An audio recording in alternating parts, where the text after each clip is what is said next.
When most people think of card games, they think of the typical games played at casinos or even children's card games. But I play a different type of card game, one that doesn't use a regular deck of cards. The game I'm referring to is Magic the Gathering, the single most popular trading card game in the world. Many people often associate people who play these card games as nerds or even no-lifes, but they couldn't be any more wrong. In fact, the community for Magic is so large it's almost impossible to go anywhere and not have someone in the crowd that plays Magic. Also, Magic players are the exact opposite of no-lifes, as almost all have well-paying jobs and a family.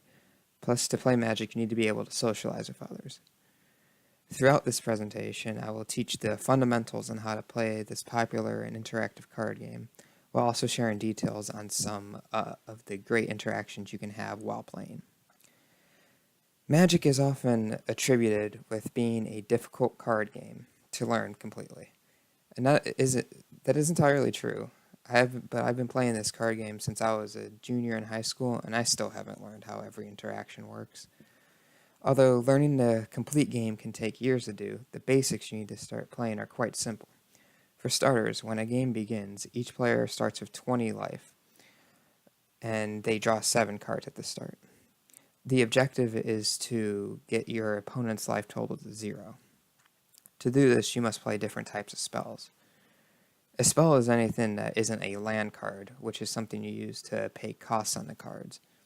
These include creatures, sorceries, instants, artifacts, enchantments, and planeswalkers. Although the point of the game is to play spells to defeat your opponent, these spells don't come for free. In the game of Magic, there are 5 different color groups that spells can be a part of. These include islands, forests, swamps, plains, and mountains, each of which have the land card associated with the color like shown. Some spells require 2 different color combinations to cast, while others only require a single color.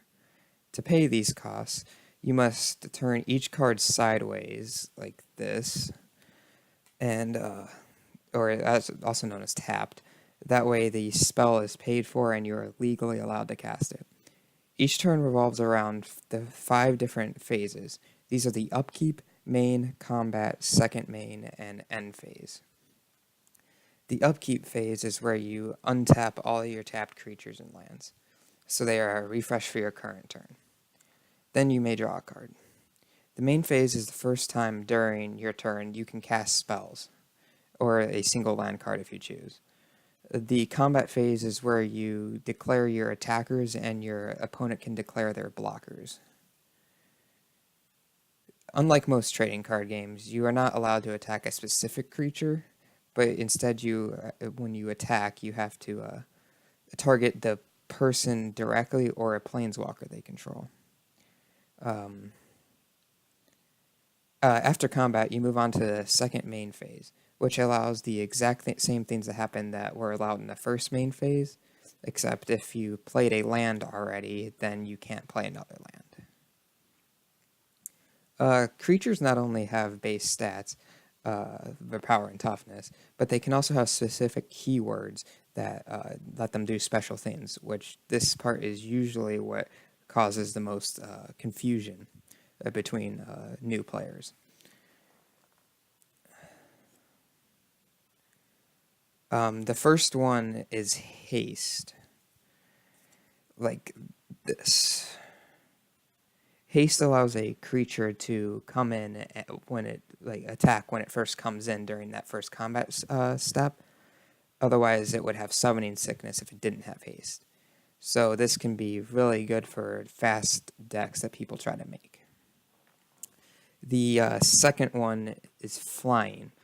Flying like this allows your creature to evade anything that doesn't have flying or reach, meaning that they can't be blocked by just regular creatures without those 2 keywords, making it really easy for you to get actual damage into your opponent. The next one is lifelink. Lifelink allows the creature, when it deals combat damage, to allow you to gain that much life that it dealt.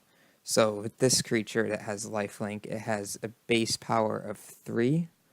So if it dealt damage, it would gain you 3 life. This is an example of a Planeswalker. They're usually the most powerful card in the game. They can swing your games entirely in your favor if you play it correctly.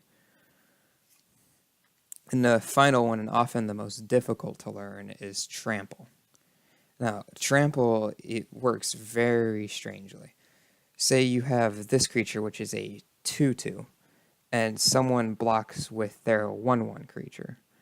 Well, then the 1 damage would go to the opposing player as one of its attack was not blocked. So the 1 damage gets trampled through. Alright. More in depth with the Planeswalkers, each one can have 3 to 4 abilities and a loyalty counter. The loyalty is like its health, so since it can be attacked directly, you want to have creatures out to protect. With these different abilities, it can help your creatures or create new creatures, or if you can get the loyalty high enough, create basically a game-ending ultimate, as they're called. In conclusion, Magic is a popular trading card game that is both fun to play and socially interactive. The rules of the game can be quite confusing when starting out, but once learned, the game becomes easy. Anything that isn't a land card is considered a spell, and you need to cast spells to win the game, of course.